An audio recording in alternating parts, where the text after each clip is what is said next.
Hindi pa natin alam kung saan dinala ang presidente, bagamat ang sabi ng mga otoridad ay dadala din daw sa Camp Crame ang ating dating presidente.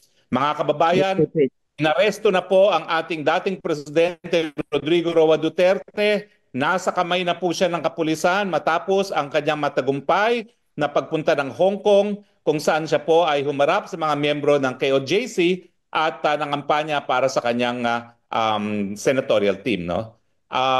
Di umano at ito ay sa pamamagitan ng isang red order na galing po, red alert notice galing po sa Interpol at ang hukuma na nag-issue ng mandam ng warrant of arrest ay ang International Criminal Court.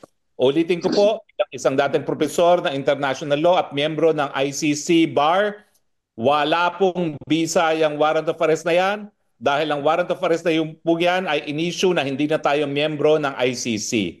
Unlawful detention na po ang nangyayari ngayon. Kinakailangan po talaga magkaroon ng remedyo sa hukuman ng presidente na habeas corpus. Pero sa tingin ko, panahon na para manawagan din sa taong bayan.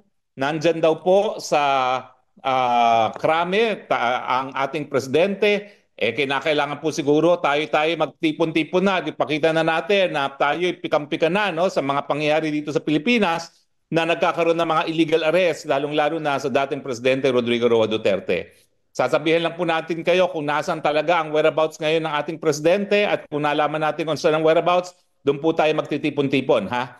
So, nananawagan po tayo, kinakailangan po tayo magkaisa ngayon dahil ang ating dating presidente ay inaresto na po sa pamamagitan ng illegal na warrant of arrest ng ICC na wala ng jurisdiction dahil siya po, ang ICC po ay tayo bumitiw na dyan, no?